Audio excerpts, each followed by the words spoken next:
Good morning. Today, I'll provide an update on COVID-19 in Prince Edward Island and Canada and discuss a number of important items, including the COVID-19 situation in New Brunswick, masks, Remembrance Day gatherings, large outdoor gatherings happening in P.E.I, and workplace holiday parties.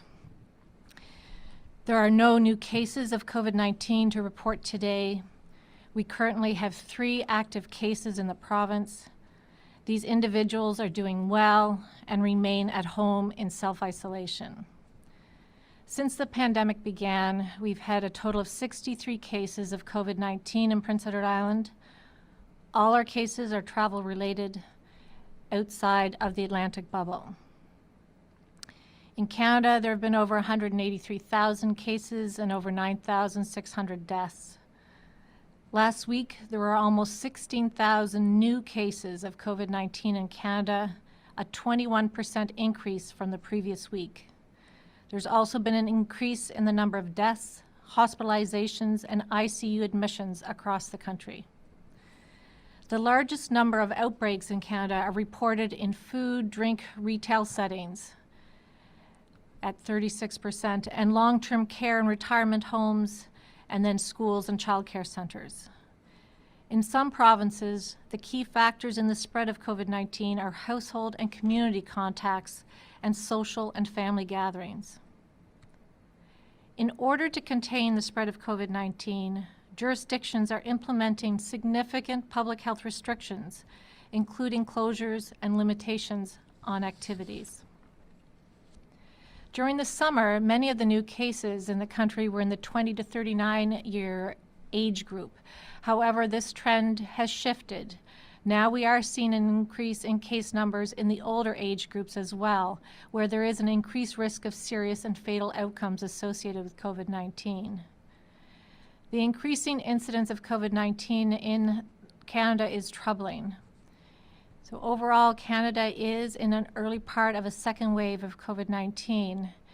We are actively monitoring other jurisdictions, and we are trying to minimize any impact of a second wave in this province.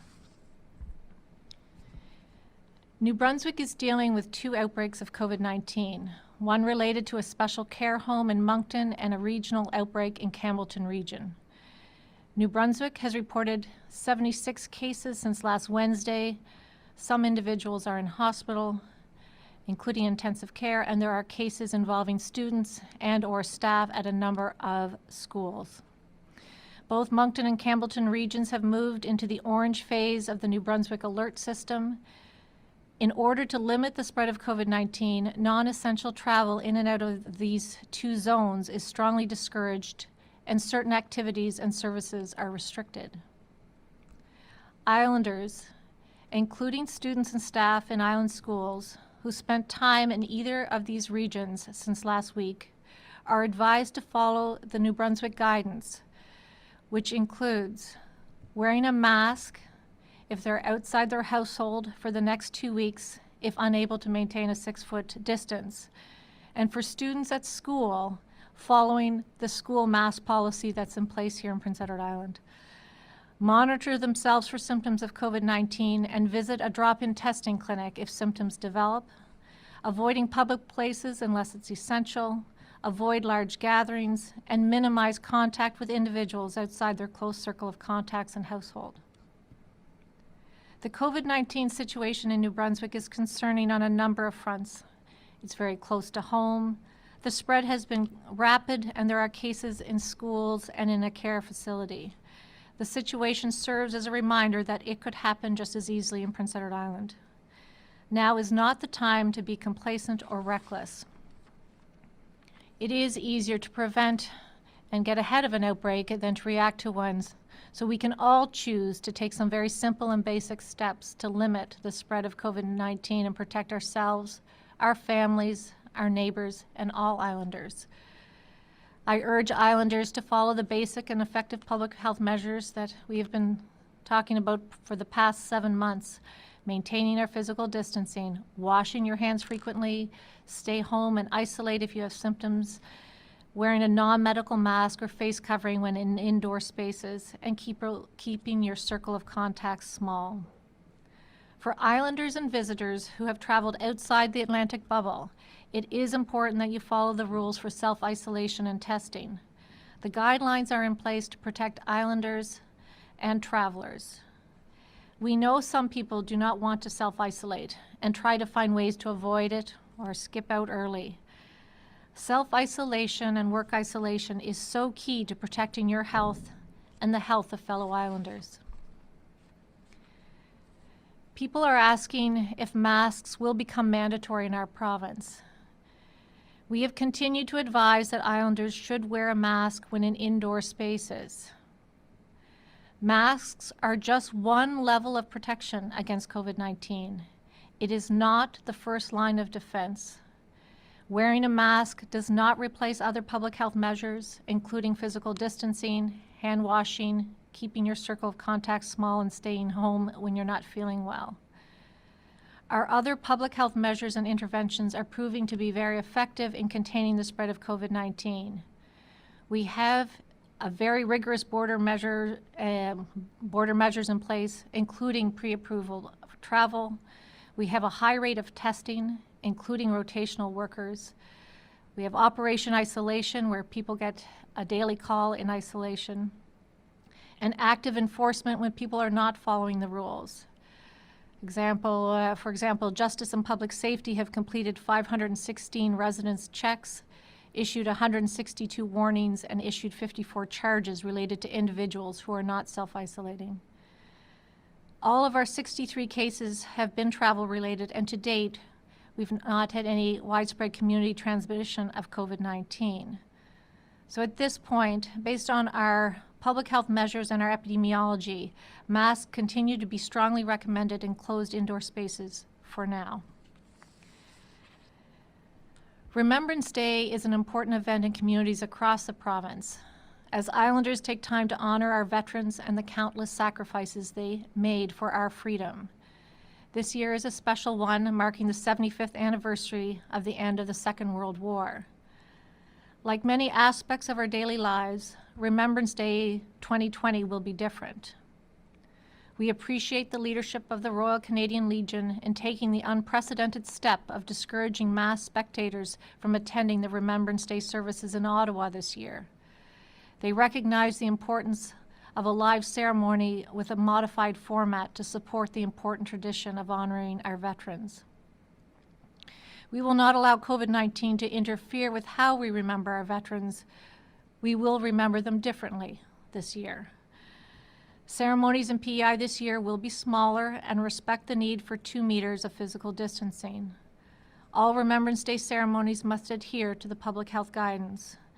The safety of attendees is important.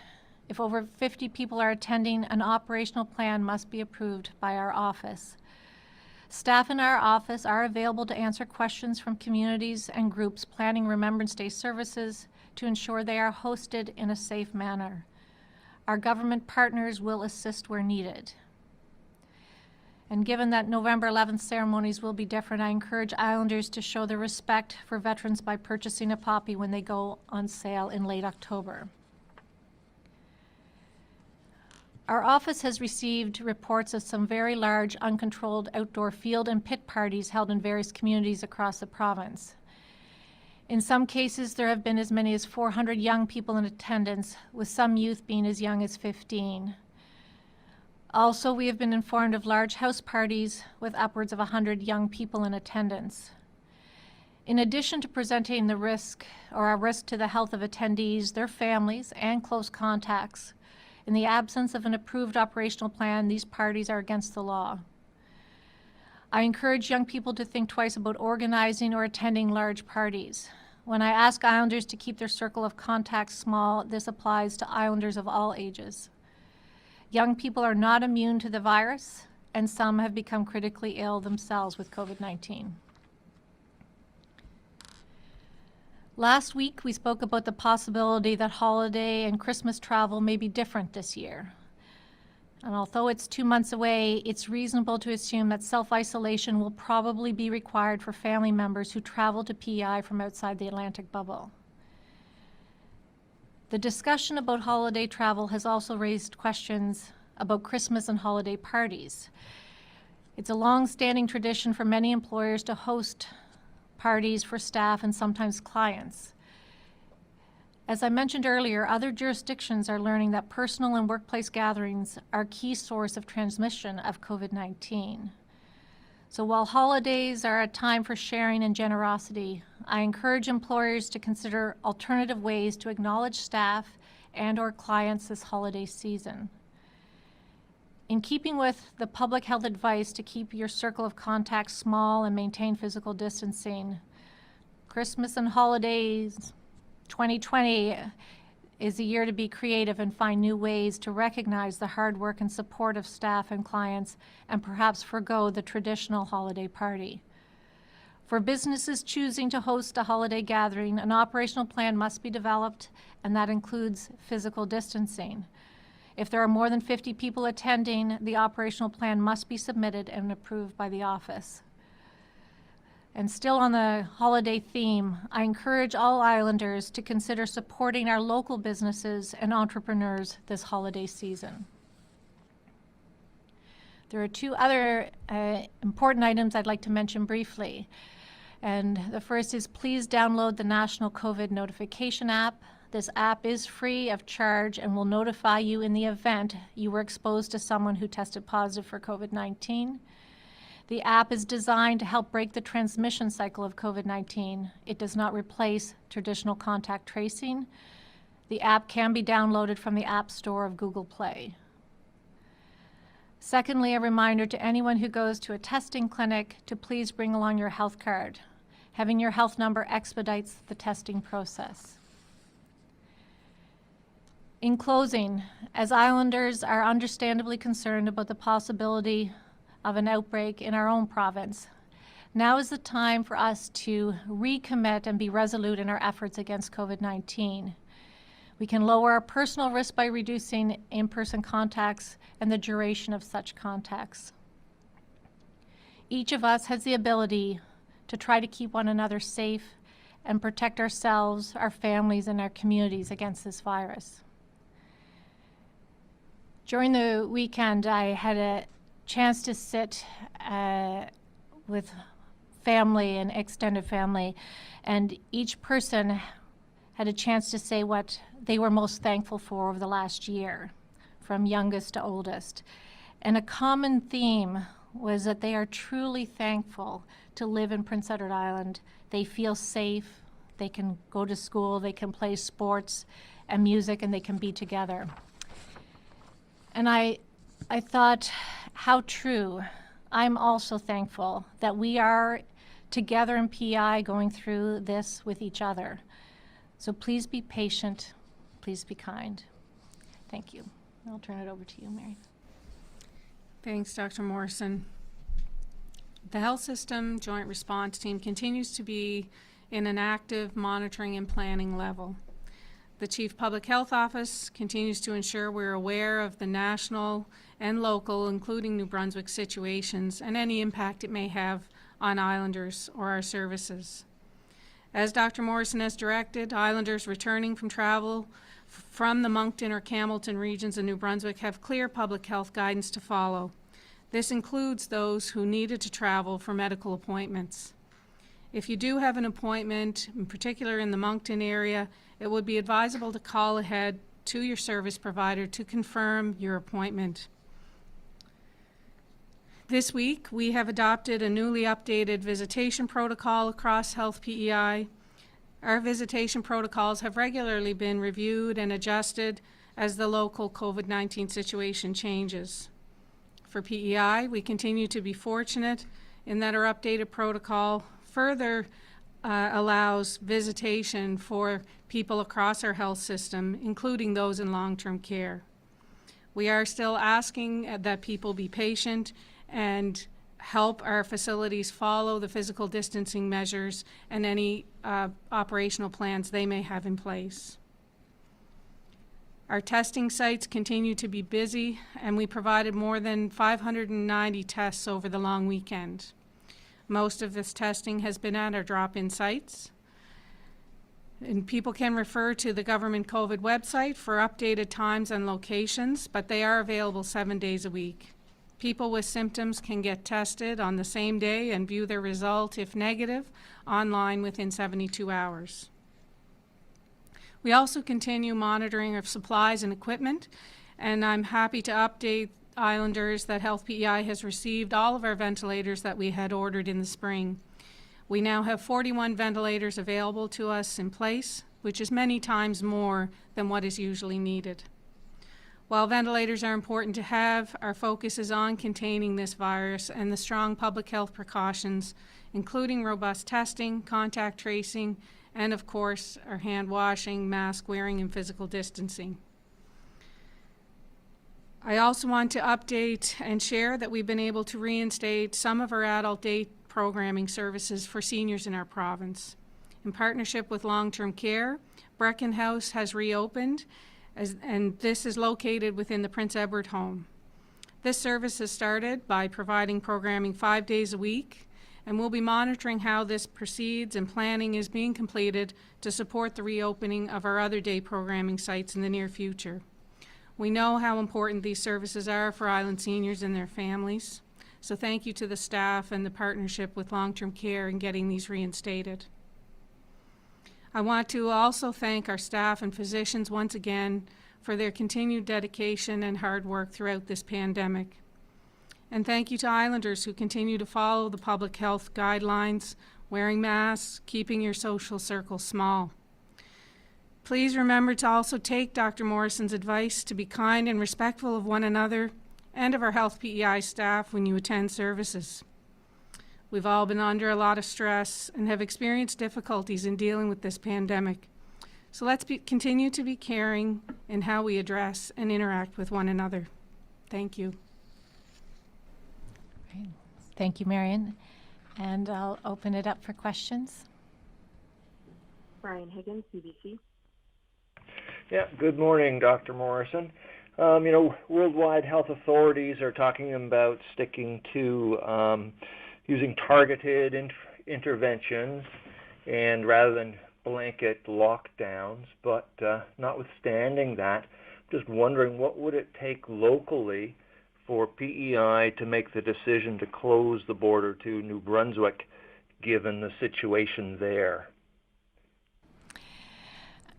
Hi, Brian. So I think we have talked about it before in terms of there's no one single measure, no one single case count that will influence or make a decision about moving from our phase now into more restricted phase. But it will be a certainly discussion amongst our colleagues in Nova Scotia, New Brunswick, Newfoundland, and of course the premiers would be talking about it as well. But looking at our health system capacity, our public health system capacity, our cases, our outbreaks, and putting all that together before we would be making a recommendation to change that border. Is closing the border something that's on the table? I mean, I'm not talking about closing a border today, and I mean, really, we want to maintain that Atlantic bubble as much as possible. We know that the first couple months of this pandemic, the movement between our provinces was much more restrictive. I am hopeful we don't have to go back to that those early weeks and months, but we're trying to make decisions all the way along, Brian, that will be what we're doing will protect the health of Islanders. So we know that the risk of importation of all our cases has been related to travel outside the Atlantic bubble, and so we will continue to monitor what's going on, not just in Atlantic Canada, but around the country as well. Thank you. Natasha Pace, UTV. Hi. Dr. Morrison, you mentioned that some parts of the country are already starting to see the early signs of a second wave. I'm wondering, what is the situation in P.E.I. right now? Are you also starting to see the second wave happen right now? No, in Prince Edward Island, and we were very fortunate. We've not had, through the whole pandemic, we've not had any hospitalizations. We've not had any deaths. We have a total of 3 active cases that are all related to travel and are self-isolating. So we have not experienced the beginning of any second wave at this point. And I'm hopeful that we will continue to do everything we can to mitigate that potential second wave from happening here. Thank you. You mentioned Remembrance Day, and I apologize, you may have already had this question, but what about Halloween? What is the rule for folks in P.E.I. about Halloween this year? So in terms of Halloween, we're going from we have one sort of holiday and one event after the other. But Halloween, we did put out some guidance that's available on the website regarding some of our recommendations around Halloween.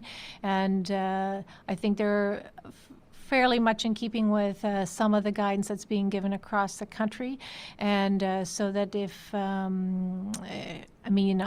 won't go through all of them right here, but they are available on the website. We did speak about it, I think, a week or so ago here.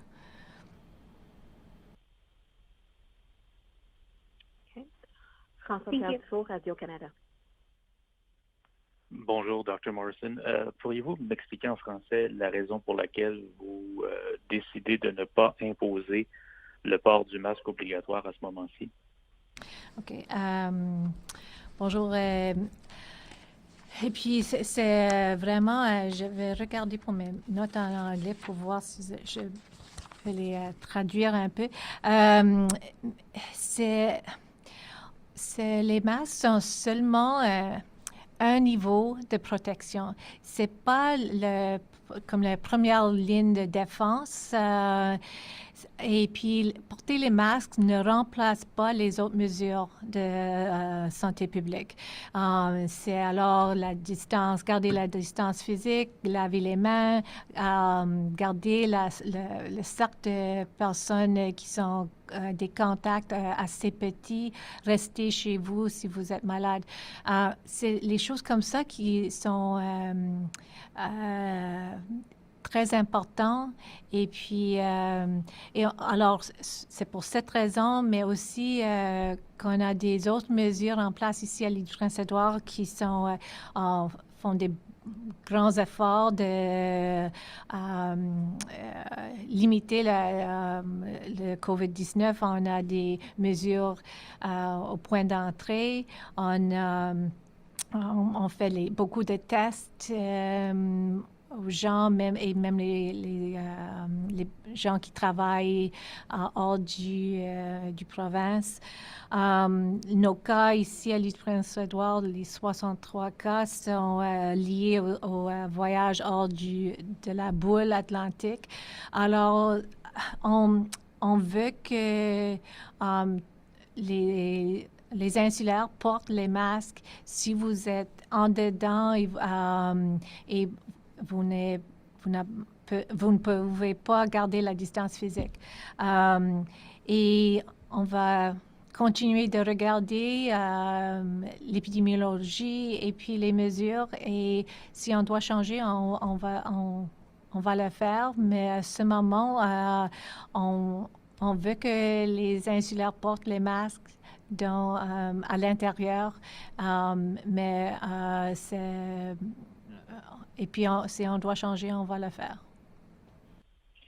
Et pour l'avenir de la bulle atlantique, pour l'instant, les déplacements continuent comme c'était le cas depuis le début du mois de juillet.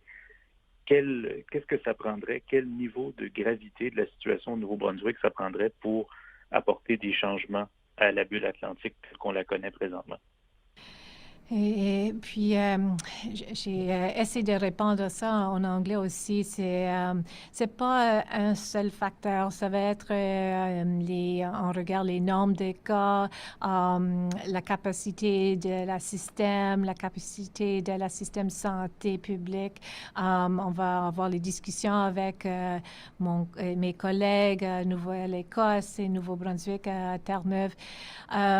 Et puis, je sais que les mêmes sortes de discussions vont aussi avoir entre les premiers ministres. Alors, c'est un nombre de facteurs et j'espère qu'on peut garder la boule atlantique. Et à ce moment, c'est le cas. Merci beaucoup. Louise Martin, CBC.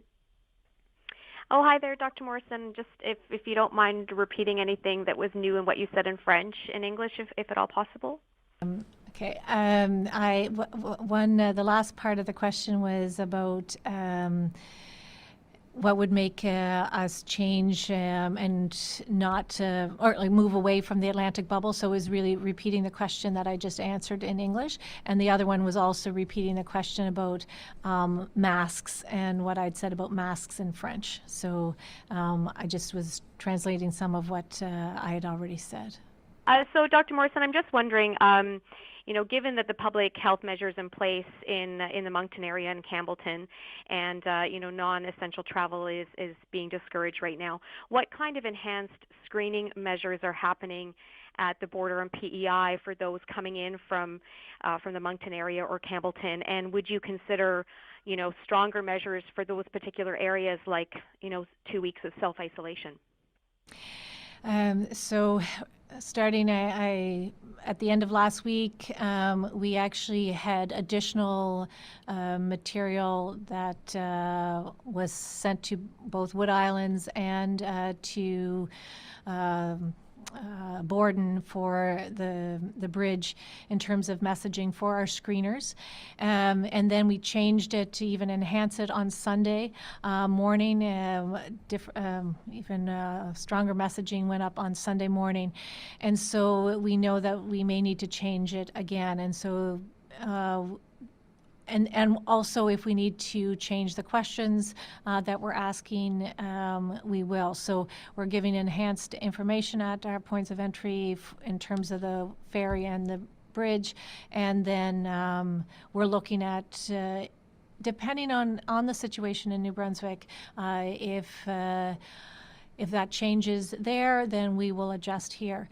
And at this point in time, the Moncton area outbreak, I think the risk is low for people who have been traveling there. But having said that, out of an abundance of caution, we are following the public health advice that has been given by Dr. Russell over there, and advising sort of enhanced attention and being vigilant about avoiding large gatherings and monitoring for symptoms and wearing a mask if you're outside your household. And so I think that's important.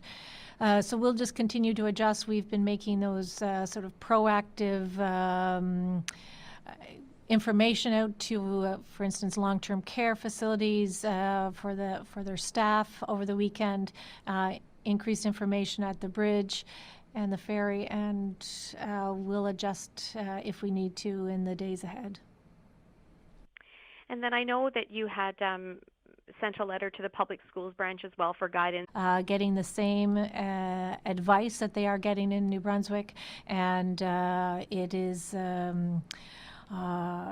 really out of an abundance of caution and making sure that employers, both in the public schools branch and Commission Scolaire Française and then Health P.E.I. and private long-term care, are just making sure their staff are aware.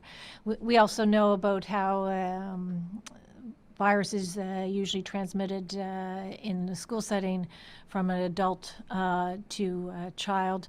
So that's why very important that the mask policy that is in place in the schools is followed. And they have a very good mask policy, and masking on buses, for instance, those are important measures. So it is something that we have been having conversations about, and certainly want to be consistent with our neighboring provinces, but following what is going on in New Brunswick. Appreciate your time. Thank you so much. Rachel Collier, The Graphic.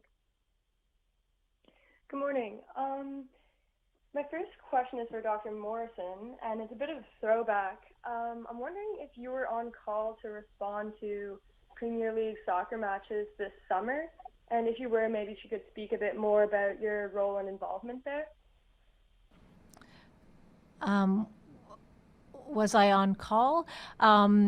So I share on-call responsibilities as the public health officer a lot. So I'm on call 1 and 2, but I did not work at any of the CPL games, if that's what the question is.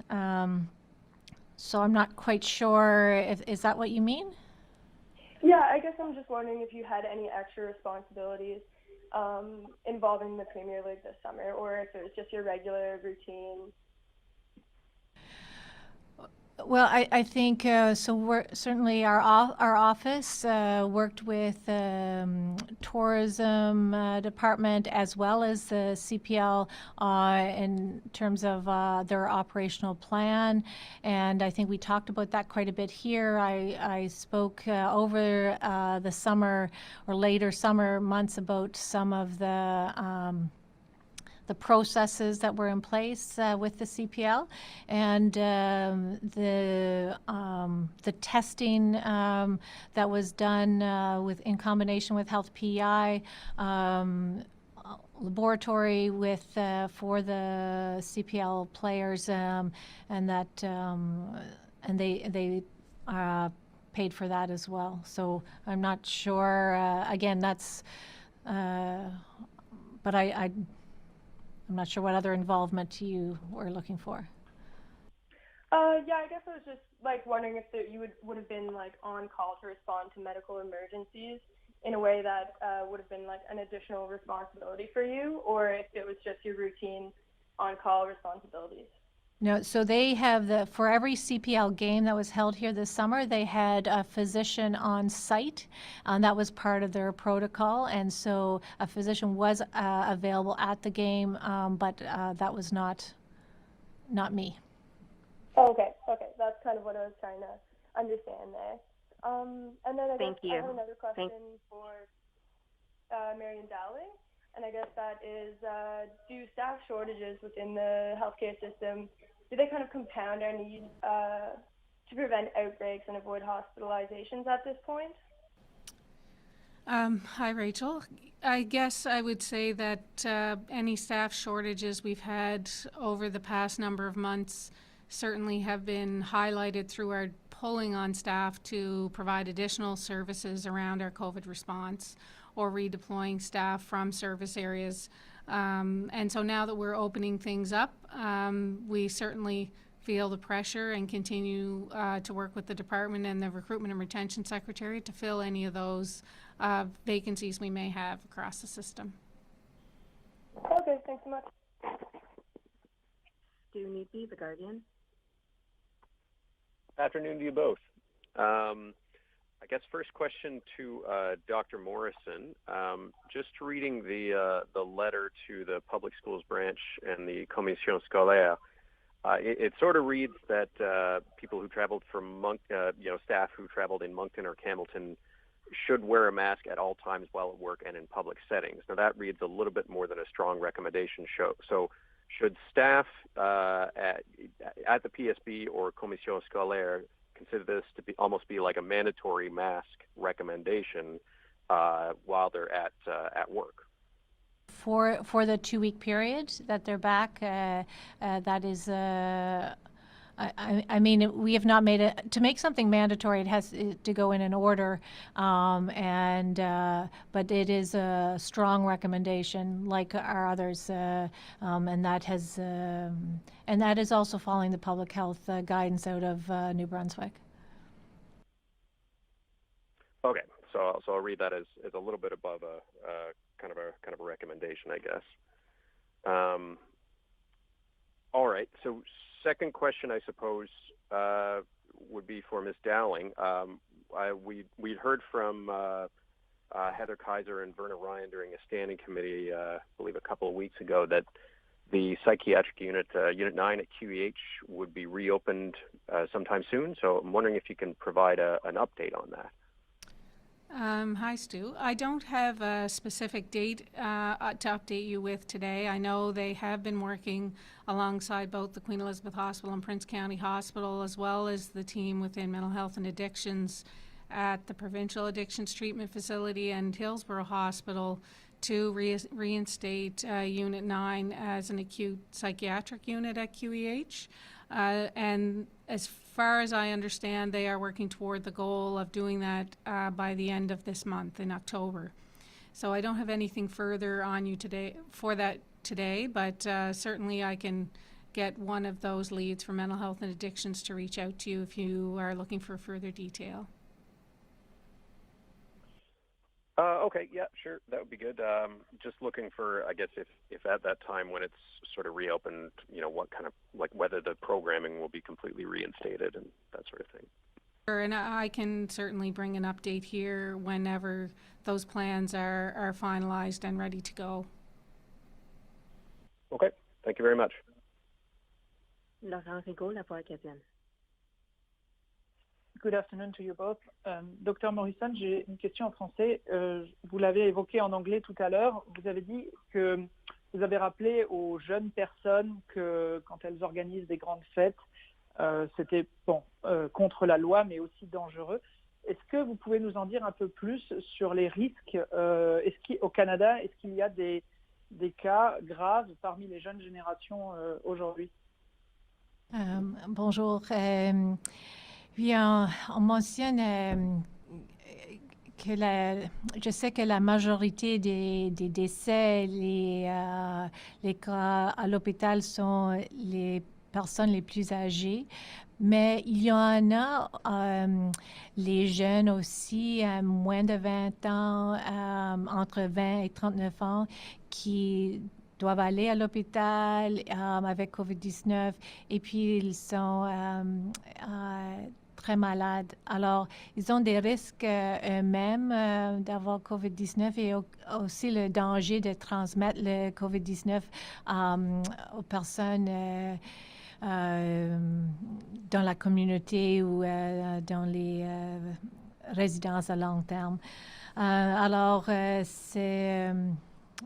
on voit ces sortes d'activités et puis on a eu quelques-unes dans la semaine passée. Alors, je pense que c'était important de mentionner que c'est pas seulement les plus âgés qui deviennent malades.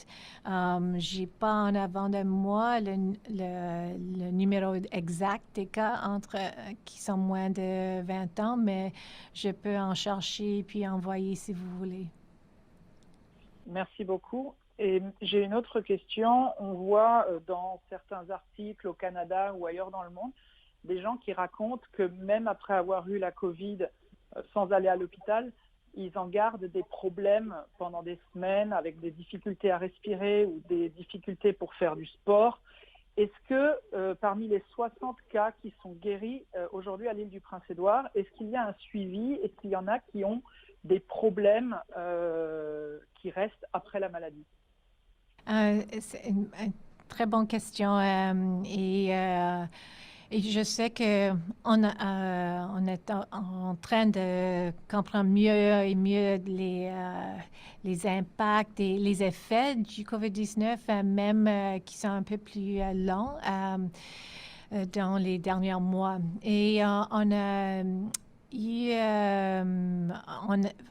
eu, je pense que c'est deux personnes des 63 qui indiquent qu'ils ont eu, ils se sentaient pas meilleurs juste après 14 jours. Ça a duré un peu plus long et puis ils sont pas bien, ils sont plus fatigués mais on est en train d'en communiquer avec eux, mais ils sont pas à l'hôpital. Merci beaucoup. Julien Lecacheur, Radio-Canada. Bonjour, Dr Morrison.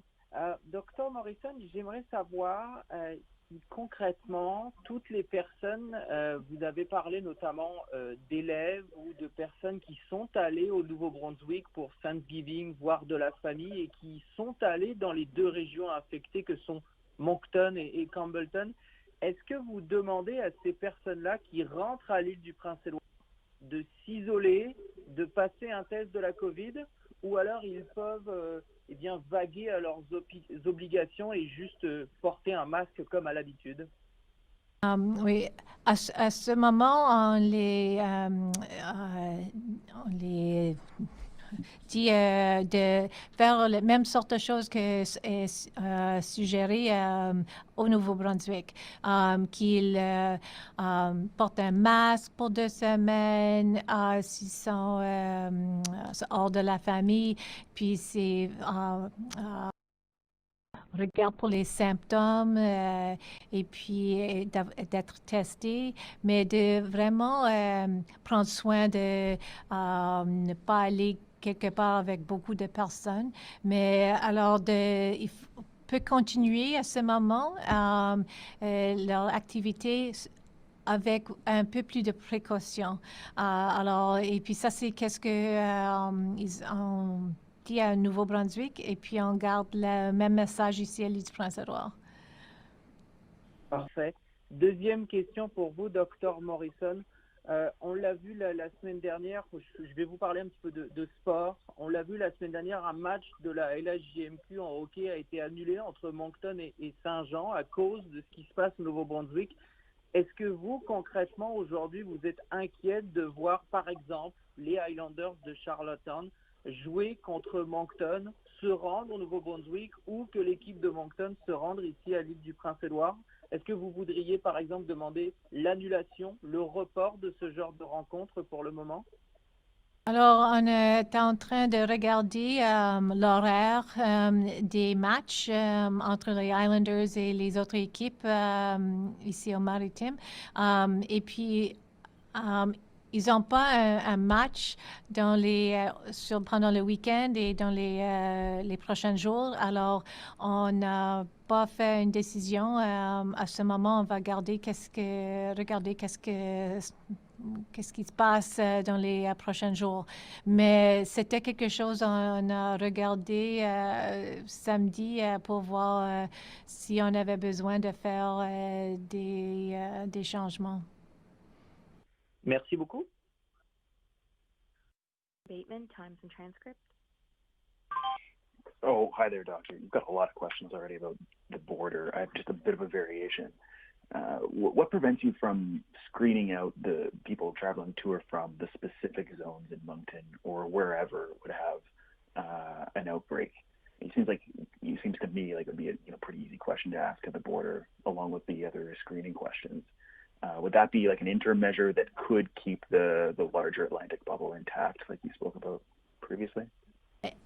Yes. So, I mean, I think that's what we are getting prepared to do, particularly if the area, particularly for the area of Campbellton in New Brunswick. So we're just waiting word and an update today from New Brunswick. I believe that the outbreak in the Moncton area is I think pretty well controlled at this point in time. So we're awaiting a word waiting word on an update about the situation. We are in a really good position here in Prince Edward Island with very only so many ways to get into Prince Edward Island, and a self-declaration form that needs to be signed and filled out, and enforcement and screeners at our points of entry, that we can make those changes quickly. And that's why the extra information has been already available at the bridge for anyone traveling back from those locations. And then, and if we need to then change measures for certain regions, we will do so. And again, it will be based on what we learn from New Brunswick. Okay, so yeah, assuming there's no unfortunate surprises from the Moncton region, it would be only the Campbellton region where things are still, you know, the outbreak's still ongoing, that could be screened out of entry. Correct. Great, thank you. Great, thanks. I know there were a few questions in French there, and one was about the fact that there are young people who still are getting sick and are ending up in hospital with COVID-19 across this country. And another question was around some people, there are reports across the country and in other parts of the world that people with COVID-19 are getting symptoms, are having symptoms that seem to last longer than they would expect. And so certainly the whole country learning about the longer term impacts for some people of having COVID-19. I was also asked a question about the Islanders, the Quebec Major Junior Hockey League. There was a game, Quebec Major Junior Hockey game that was canceled on the weekend, I believe, in New Brunswick between teams, but there were no Islanders games over the weekend that involved the Quebec Major Hockey League, from my understanding. So there was no decision in terms of canceling any of those games. So I think that's what I remember. So I think that's it. Thank you very much.